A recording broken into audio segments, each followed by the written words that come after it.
Hello guys, आप लोग का स्वागत है आपके अपनी यूट्यूब चैनल टॉपर्स इन पर। तो आज का जो टॉपिक है वर्णमाला, जैसा कि मैंने कल शाम को ही आपसे वादा किया था कि मैं वर्णमाला का जो है टॉपिक लेकर आऊँगा। रीजन इसका ये है कि वर्णमाला जो टॉपिक है ये काफ़ी ज़्यादा इंपॉर्टेंट है। कोई भी इंट्रेंस एग्जाम हो, चाहे बीएड का इंट्रेंस एग्जाम हो, यूपी ट्रिपल एससी पेट का एग्जाम हो, वीडियो हो, लेखपाल हो, जहाँ कहीं भी हिंदी पूछी जाती है, सबसे ज़्यादा क्वेश्चन पूरे हिंदी में अगर किसी टॉपिक से आते हैं तो वो वर्णमाला से आते हैं। ठीक है, आप लोगों को ये बुक में ईजिली मिल भी जाते हैं, लेकिन मेन बात है आप समझ नहीं पाते हो और बुक में इतनी सारी चीजें वर्णमाला में दी होती हैं जो आपके एग्जाम के लिए बिल्कुल भी इंपॉर्टेंट भी नहीं होती हैं। लेकिन जो चीज़ें इंपॉर्टेंट होती हैं उनको आज मैं इस वीडियो में लाया हूं। बिल्कुल भी ज़्यादा लंबी वीडियो नहीं जाएगी, छोटी सी वीडियो है, लेकिन आप इसको देख लोगे तो मैं वादा करता हूं कि आपके वर्णमाला के एक भी क्वेश्चन कभी भी गलत नहीं जाएंगे। हम लोग पहले थ्योरी करेंगे, उसके बाद में हम लोग एमसीक्यू का पार्ट जो है वो भी डिस्कस करेंगे कि किस टाइप से क्वेश्चन एग्जाम में पूछे जाते हैं। तो सबसे पहले तो आप किसी भी कंपटीशन की तैयारी करते हो तो आप इस चैनल को पहले तो आप तुरंत जो है सब्सक्राइब कर लीजिए, बेल आइकन को दबा दीजिए। अगर आपको ये सेशन पसंद आएगा तो लाइक करिएगा, नहीं पसंद आएगा बिल्कुल भी लाइक मत करिएगा, लेकिन पूरा सेशन देख लो क्योंकि आज आप 7 से 8 क्वेश्चन आप 100% आप पक्का करने वाले हो। सबसे पहला जो क्वेश्चन आपके एग्जाम में बनता है वो यही बनता है कि वर्णों के व्यवस्थित क्रम को क्या कहा जाता है।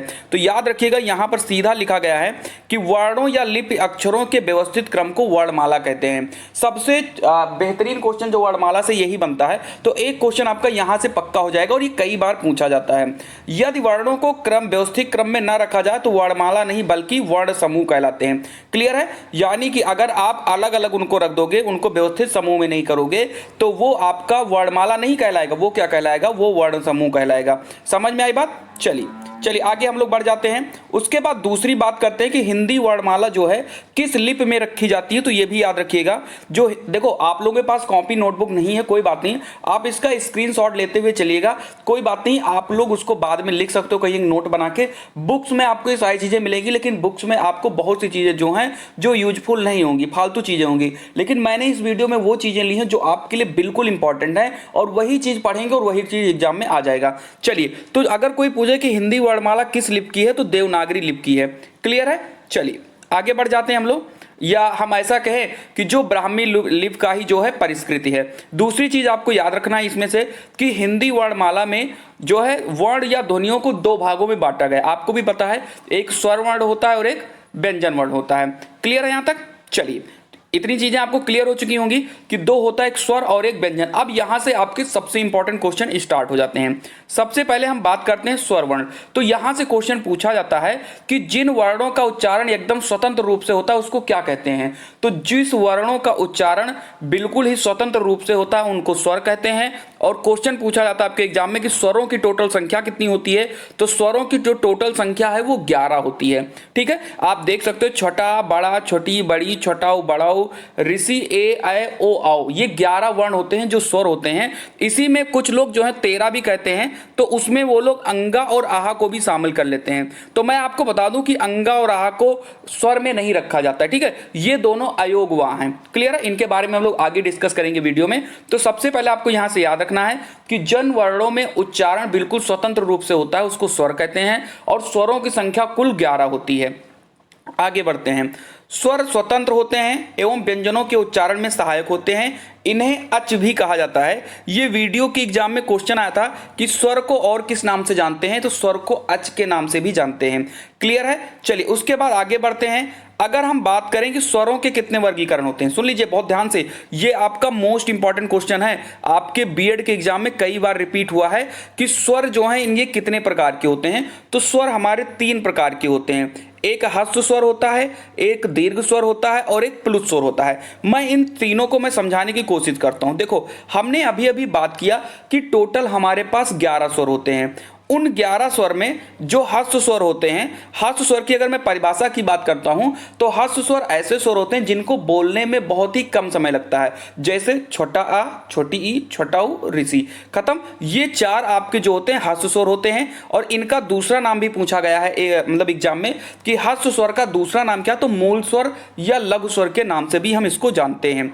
ह्रस्व स्वर को लघु स्वर एवं मूल स्वर भी कहते हैं। और इनकी टोटल संख्या कितनी होती है? 4 और टोटल स्वर कितने होते हैं 11। तो जो बाकी के बचे जो 7 स्वर होते हैं वो हमारे दीर्घ स्वर होते हैं। क्लियर है? तो हम अगर क्वेश्चन पूछ लिया जाए कि ह्रस्व स्वर की संख्या कितनी है, 4 है। कौन कौन से हैं? छोटा आ, छोटी ई, छोटा ऊ और ऋषि। और दीर्घ स्वरों की संख्या कितनी है? तो 7 है। चलिए इनके बारे में हम लोग आगे बात करते हैं।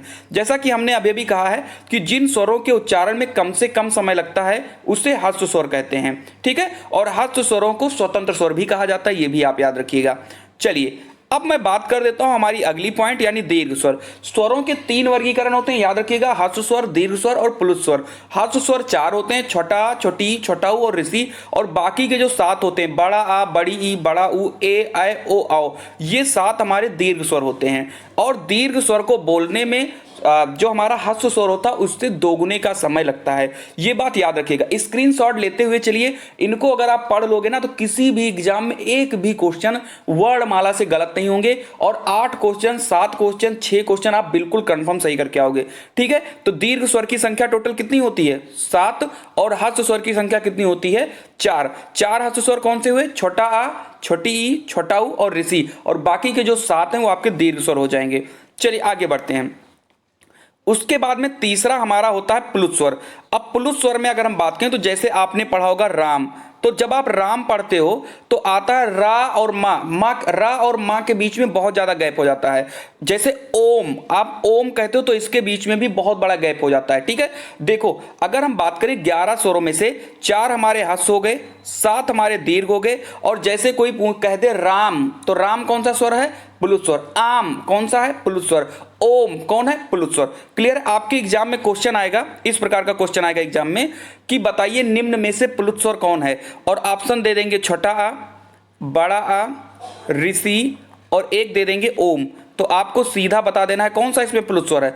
ओम आपका बिल्कुल राइट आंसर हो जाएगा। अगर समझ में आ रहा है तो लाइक कर दीजिए, अपने दोस्तों को शेयर कर दीजिए। और अगर आप चैनल पर नए हो तो सब्सक्राइब जरूर कर लीजिए। ठीक है? मैं कमेंट नहीं रीड कर पाऊंगा आज, क्योंकि आज मैं थोड़ा सा पढ़ाने पर ज्यादा ध्यान दे रहा हूं। बिल्कुल सभी लोगों को समझ में आ रहा होगा। उसके बाद हम जैसे यहां पर लिखा है ओम, तो जहां कहीं भी ओम, राम, काम, आम ऐसी चीजें आ जाएं तो वो आपका क्या हो जाएगा? प्लुत स्वर हो जाएगा।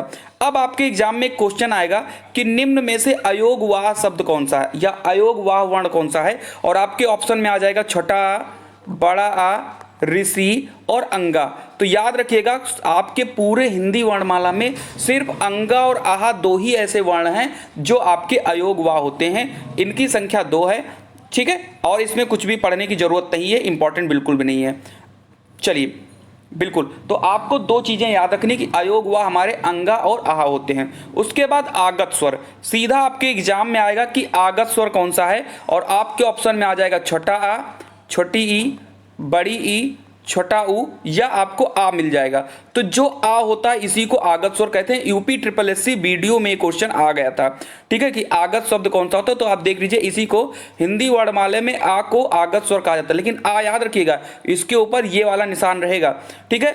यह फारसी शब्द है। अगर आपके एग्जाम में क्वेश्चन आ जाए कि जो ये वाला आ है यानी जो आगत स्वर है ये किसका शब्द है, तो ये फारसी शब्द है। इसका प्रयोग अंग्रेजी के कुछ शब्दों को हिंदी में लिखने के लिए किया जाता है, जैसे ऑफिस, ऑफिसर। क्लियर है? आप ऑफिस लिखते हो तो ऊपर ये वाला निशान रहता है ना, तो ये आपका आगत स्वर हो जाता है। और यह फारसी का शब्द है, इसको जरूर याद रखिएगा। अभी आप एमसीक्यू जब करोगे तो देखोगे कैसे क्वेश्चन आप चुटकियों में सॉल्व करते हो। अब हमारा स्वर खत्म हो गया। स्वर को मैं एक बार अगर रिवीजन कर लूं तो मैं आपको बता दूं, स्वर जो है स्वरों की टोटल संख्या 11 होती है। स्वर ऐसे वर्ण होते हैं जो बिल्कुल स्वतंत्र होते हैं, किसी के प्रयोग से नहीं आते हैं। स्वरों के 3 वर्गीकरण होते हैं, ह्रस्व स्वर, दीर्घ स्वर, प्लुत स्वर। ह्रस्व स्वर की संख्या 4 होती है, छोटा आ, छोटी ई, छोटा ऊ और ऋषि। और दीर्घ स्वर की जो संख्या होती है वो 7 होती है। ठीक है? उसके बाद प्लुत स्वर कौन से होते हैं? राम, आम, काम, ओम, ये सारे आपके प्लुत स्वर होते हैं। अब बढ़ते हैं व्यंजन वर्ण की तरफ। अगर हम व्यंजन वर्ण की बात करें तो जो हमारे स्वर होते हैं उनकी संख्या होती है 11 और जो मूल व्यंजन होते हैं उनकी संख्या होती है 33। जो व्यंजन होते हैं वो हमेशा स्वर के प्रयोग से ही बनाए जाते हैं। जैसे मान लीजिए आपने का लिखा तो इस का में जैसे आधा का होता है और इसमें स्वर जो है वो छिपा हुआ होता है, छोटा आ छिपा होता है। बिना किसी स्वर के प्रयोग से आपका व्यंजन बिल्कुल भी नहीं बनेगा। ठीक है? चलिए आगे बढ़ते हैं। व्यंजन स्वरों की सहायता से बोले जाते हैं, इसलिए इन्हें परतंत्र कहते हैं। एक बार और याद रखिएगा, जो व्यंजन है इसका दूसरा नाम परतंत्र भी है। ये यूपीएसआई 2016 में क्वेश्चन आया था कि व्यंजन का दूसरा नाम कौन सा है, तो व्यंजन का दूसरा नाम परतंत्र हो जाएगा। क्यों परतंत्र इसको कहा गया? क्योंकि ये दूसरे वर्णों के सहयोग से मिलते हैं। अगर स्वर नहीं होगा तो व्यंजन भी नहीं होगा, याद रखिएगा। ठीक है, चलिए अब बढ़ते हैं, व्यंजन कितने प्रकार के होते हैं। तो यहां पर ये जो टॉपिक है ना, ये आपका मोस्ट इंपॉर्टेंट है, इसका आप स्क्रीनशॉट ले लीजिएगा, क्योंकि यहां से तो 2 क्वेश्चन आपके BEd entrance exam UP triple SC PT में कंफर्म आना है। जैसे कि जो व्यंजन होते हैं ये भी 3 प्रकार के होते हैं। हमारा स्वर भी 3 प्रकार का था, ह्रस्व दीर्घ और प्लुत, और व्यंजन भी हमारा 3 प्रकार का है। स्पर्श व्यंजन हो जाएगा, अंतस्थ व्यंजन हो जाएगा, ऊष्म या संघर्षी व्यंजन हो जाएगा। अब देखिए, जो हमारा स्पर्श व्यंजन होता है इसकी संख्या 25 है, का वर्ग से लेकर के पा वर्ग तक। जो अंतःस्थ व्यंजन है इसकी संख्या 4 है। आपके एग्जाम में क्वेश्चन आ जाएगा कि निम्न में से अंतःस्थ व्यंजन कौन सा है, और आपके ऑप्शन में रहेगा का, चा, पा और रा, ये क्वेश्चन आ जाएगा। तो आपका राइट आंसर क्या हो जाएगा? रा हो जाएगा, क्योंकि पूरे हिंदी वर्णमाला में सिर्फ 4 ही वर्ण हैं यार अलावा जो हमारे अंतःस्थ व्यंजन होते हैं। उसके बाद 4 ही वर्ण हैं जो संघर्षी होते हैं, जैसे कि आपका हो जाएगा सा, पेटचिरवा वाला सा, यानी जिसको आप खा बोलते हो, सा और हा। तो संघर्षी व्यंजन 4 हैं, इनको भी आपको याद रखना है। कितने होते हैं? 4 अंतःस्थ व्यंजन यार अलावा, और 4 होते हैं संघर्षी व्यंजन। कौन से? तालव्य, मूर्धन, दंत और कंठ। क्लियर है? इतनी चीजें आपको क्लियर हो जानी चाहिए। अब हम बात करते हैं स्पर्शी व्यंजन में, ये काफी ज्यादा इंपॉर्टेंट है। आपसे सीधा पूछा जाएगा कि का वर्ग को का वर्ग जो है ये हमारे मुंह से कहां से निकलती है इसकी ध्वनि, तो कंठ से निकलती है। क्लियर है? और कंठ के ध्वनि में कितनी वर्ण आते हैं? का वर्ग, यानी का, खा, गा। ठीक है, आप याद रख सकते हो, कंठ हो जाएगा। अब कंठ के बाद हमारा तालु आता है, यानी तालव्य जो होता है, इसको तालव्य भी बोलते हैं। और ये हमारा क्या हो जाता है? चा, छा, जा, झा। टा वर्ग यानी मूर्धा।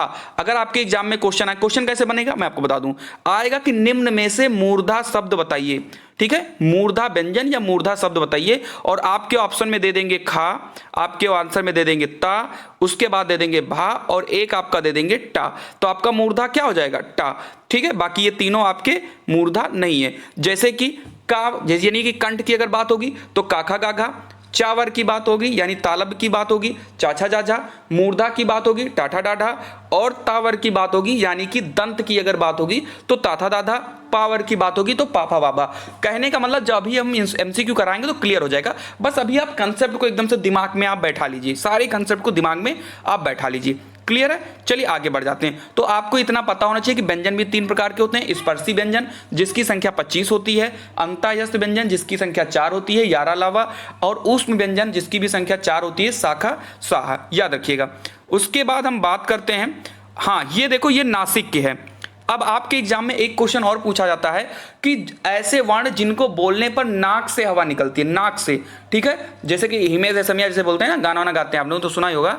ठीक है, तो नाक से अगर ध्वनि आती है तो उसको नासिक की वर्ण कहते हैं। जैसे कि ये देख लीजिए, ये जो आपके 5 वर्ण हैं, ना, मा, रा, या, ये सारे जो हैं आपके 5 वर्ण, इनको नासिक के वर्ण कहते हैं। आपको मैंने 2 दिन पहले जब प्रैक्टिस पेपर करवाया था 2015 के बीएड एंट्रेंस में, तो वहां पर ये क्वेश्चन आया था कि नाक से जब हवा निकलती है तो उसको कौन सा बोलते हैं वर्ण, तो वो आपका नासिक वर्ण हो जाता है। क्लियर है? चलिए वर्ण विशेष की बात करते हैं। अब जो ये पॉइंट है वर्ण विशेष, मोस्ट इंपॉर्टेंट पॉइंट है। ठीक है, हमने पूरी बुक का, पूरे वर्णमाला चैप्टर का निचोड़ उठाया है जहां से आप सबसे ज्यादा क्वेश्चन पूछे जाते हैं। आज की ये क्लास करने के बाद आप कभी भी वर्णमाला के क्वेश्चन गलत नहीं करेंगे, बिल्कुल भी ना घबराइए। चलिए बात करते हैं वर्ण विशेष। चा, छा, जा, झा को स्पर्श या संघर्षी व्यंजन कहते हैं। रा, ढ़ा को द्विगुण कहते हैं। ये याद रखिएगा, द्विगुण व्यंजन किसको कहते हैं, ये इतनी चीजें आपको याद रखनी है। ये चीज तो भैया स्क्रीनशॉट ले लीजिए इसको। रा, ढा, यानी मैं इसको कह नहीं पाता हूं, आप समझ लीजिएगा, को द्विगुण कहते हैं क्योंकि इसमें 2 गुण है। उत्क्षिप्त कहते हैं, उत्सृप कहते हैं, संकर वर्ण या ताड़न जात वर्ण कहते हैं। पता है आपके एग्जाम में क्वेश्चन आ जाएगा कि निम्न में से द्विगुण व्यंजन कौन सा है, सीधा आ जाएगा, और आपके एग्जाम में रहेगा का, खा, या फिर अड़ा में से कोई एक आ जाएगा। ठीक है, तो आपका ये द्विगुण व्यंजन हो जाएगा। द्विगुण व्यंजन के और भी नाम है, उत्क्षिप्त, उत्सृप, संकर वर्ण या ताड़न जात वर्ण है। ठीक है, चलिए इसको आप याद रखिएगा। उसके बाद आप ये देख लीजिए, जिसको आप लोगों ने अभी नासिक की कहा है, इनको हम लोग पंचमाक्षर वर्ण भी कहते हैं या पंचम वर्ण भी कहते हैं। इनको याद रखिएगा आप लोग, ठीक है। इसे पंचम वर्ण कहते हैं, इतना ज्यादा इंपॉर्टेंट ये नहीं है, लेकिन आप याद रखिएगा, ठीक है। चलिए, एक क्वेश्चन ये वीडियो के एग्जाम में पूछा गया था, ये वीडियो के एग्जाम में आया हुआ क्वेश्चन है कि अर्धस्वर कौन कौन से हैं। हमारे जो वर्णमाला उसमें अर्धस्वर सिर्फ 2 ही हैं और उनका नाम आपको याद रखना है, या और वाह। ये हमारे अर्धस्वर होते हैं, सिर्फ 2 ही अर्धस्वर हैं, या और वाह। क्लियर है। चलिए, और भी अगर हम बात करें इसमें, जैसे कि हम लोगों ने अंतःस्थ व्यंजन पढ़ा, और अंतःस्थ व्यंजन में हमने या पढ़ा था, रा पढ़ा था, ला पढ़ा था और वा पढ़ा था। क्लियर है। जिसमें से या और वा हमारे कौन हो जाते हैं, अर्धस्वर हो जाते हैं। मैंने अभी भी बताया है। जो रा है इसको हम लोग लुंठित बोलते हैं। क्या बोलते हैं, लुंठित। और जो ला होता है इसको हम लोग पार्श्विक बोलते हैं। आपके एग्जाम में क्वेश्चन कैसे आएगा मैं आपको बता दूं, निम्न में से कौन सा लुंठित व्यंजन है, ये क्वेश्चन आएगा। निम्न में से कौन सा लुंठित व्यंजन है, और आपके ऑप्शन में या रा लावा रहेगा, तो आपका राइट आंसर रा हो जाएगा। या ऐसा भी पूछ सकता है कि निम्न में से कौन सा पार्श्विक व्यंजन है, तो आपके आंसर में ला आ जाएगा, बिल्कुल करेक्ट हो जाएगा आपका। देखो भाई, अगर समझ में आ रहा है हर एक चीज और लग रहा है कि हाँ जानदार क्लास ये है, तो प्लीज जो है लाइक कर दीजिएगा। और अगर नहीं समझ में आ रहा है, जैसे आपको लग रहा है कि ये फालतू चीज है, तो बिल्कुल भी लाइक मत करिएगा। मैं नहीं कहूंगा लाइक करने का, लेकिन अगर समझ में आ रहा है, जब अभी मैं इसका MCQ करवा दूंगा तो आप कहोगे कि क्या बेहतरीन क्लास थी, मुझे हर एक चीज ऑलरेडी पता है। ठीक है, चलिए बात करते हैं। चलिए, हिंदी वर्णमाला में 2 अमानक वर्ण झा व भा हैं, जिन्हें पहले झा व भा के रूप में लिखा जाता था। ये बिल्कुल भी इंपॉर्टेंट नहीं है। अब जो इंपॉर्टेंट है उसकी बात करते हैं। अब बात करते हैं अगला पॉइंट, यानी संयुक्त व्यंजन की हम बात कर देते हैं। यदि 2 व्यंजन एक ही स्वर के सहारे से बोले जाते हैं तो उन्हें संयुक्त व्यंजन कहते हैं। अब देखो, हमने अभी अभी अंतःस्थ व्यंजन के बारे में पढ़ लिया, या, रा, ला, वा। ये 4 हमारे अंतःस्थ हो गए। उसके बाद में हमने ऊष्म या संघर्षी पढ़ लिया, कौन से, सा, पेटचिरा वाला सा और हा। ये 4 हमारे क्या हो गए, ऊष्म या संघर्षी। उसके बाद में अब ये याद रखना कि संयुक्त व्यंजन भी हमारे 4 ही होते हैं। कौन कौन से, छा, त्रिक, ज्ञा और स्रा। ये संयुक्त व्यंजन क्यों है, क्योंकि ये 2 व्यंजन से मिलकर बनते हैं। ये कितने व्यंजन से मिलकर बनते हैं, 2 व्यंजन से मिलकर बनते हैं। जैसे कि का, ऐसे भी क्वेश्चन एग्जाम में पूछा जाता है कि छा जो है किन 2 व्यंजनों से मिलकर बनता है, तो आधा का प्लस पेटचिरवा सा। त्रा किससे बनता है, आधा ता प्लस रा। ज्ञा किससे बनता है, आधा जा या। स्रा किससे बनता है, आधा सा और रा। क्लियर है। अगर क्वेश्चन एग्जाम में आएगा कर ले जाओगे, बिल्कुल। समझ में आ रहा है तो लाइक करते हुए चलिए। अब जो है बिल्कुल इंपॉर्टेंट टाइम पर हम लोग पहुंच चुके हैं, लगभग वर्णमाला आपकी कंप्लीट होने वाली है, परेशान होइए। अब आता है हमारे पास अल्प प्राण और महाप्राण। जिन व्यंजन वर्णों के उच्चारण में श्वास वायु अल्प मात्रा में निकले उसे अल्प प्राण कहते हैं। प्रत्येक वर्ग का पहला, तीसरा और 5वां वर्ण प्लस अंतःस्थ व्यंजन अल्प प्राण होते हैं। इसमें हकार ध्वनियां नहीं होती हैं। अब मैं इसको समझाने को, आपको बुक में भी ऐसे मिल जाएगा लेकिन आप समझ नहीं पाओगे। देखो, जैसे प्रत्येक वर्ग, जैसे का, हम लोगों ने क्या पढ़ा, का वर्ग पढ़ा। का वर्ग में हमारे हो गया का, खा, गा, घा, ये हो गया हमारे पास। इसमें इन्होंने बताया है कि जो पहली है, पहली जो है ये आपका अल्प प्राण, तीसरा आपका अल्प प्राण, और इसके बाद घा के बाद जो आएगा वो अल्प प्राण। बाकी का जो बीच का ये महाप्राण, महाप्राण। क्लियर है, ये चीज आपको याद रखना है। तो अब अगर आपको अल्प प्राण आ गया तो महाप्राण आपको नहीं याद करना है। जैसे मैंने बता दिया का, खा, गा, घा, अंगा, ये हमने कह दिया।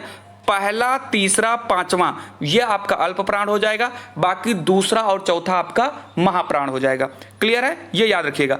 पहला, तीसरा, 5वां अल्प प्राण और जो बाकी बच रहे हैं वो महाप्राण। साथ ही में इन्होंने ये भी बताया है कि जो अंतःस्थ व्यंजन होता है, यारा, लावा, ये भी हमारा अल्प प्राण ही होता है। अब आपके एग्जाम में कैसे क्वेश्चन आएगा, सुनिए। आएगा क्वेश्चन आपके एग्जाम में कि निम्न में से कौन सा अल्प प्राण है, ऐसा क्वेश्चन आएगा।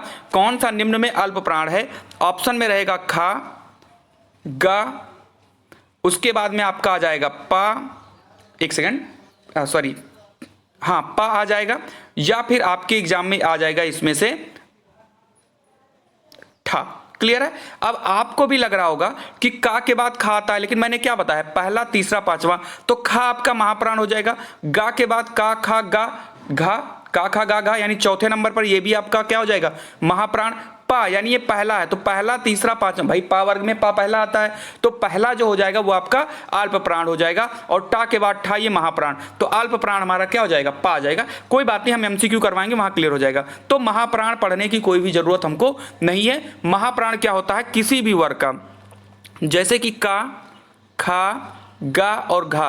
तो पहला और तीसरा हमारा अल्प प्राण होता था, लेकिन दूसरा और चौथा ये हमारा कौन सा होता है, ये हमारा महाप्राण होता है। और साथ ही में अगर हम बात करें तो इसमें जो ऊष्म व्यंजन होता है यानी शाखा साहा, ये भी हमारा क्या होता है, ये महाप्राण ध्वनि होती है। क्लियर है। और अल्प प्राण में क्या था, पहला, तीसरा, पांचवा और साथ में अंतायस्त यानी यारा लावा भी हमारा अल्प प्राण होता था। चलिए इसमें क्या है कि दूसरा और चौथा होगा और साथ में ऊष्म या संघर्षी यानी शाखा साहा भी हमारा महाप्राण होगा। बिल्कुल।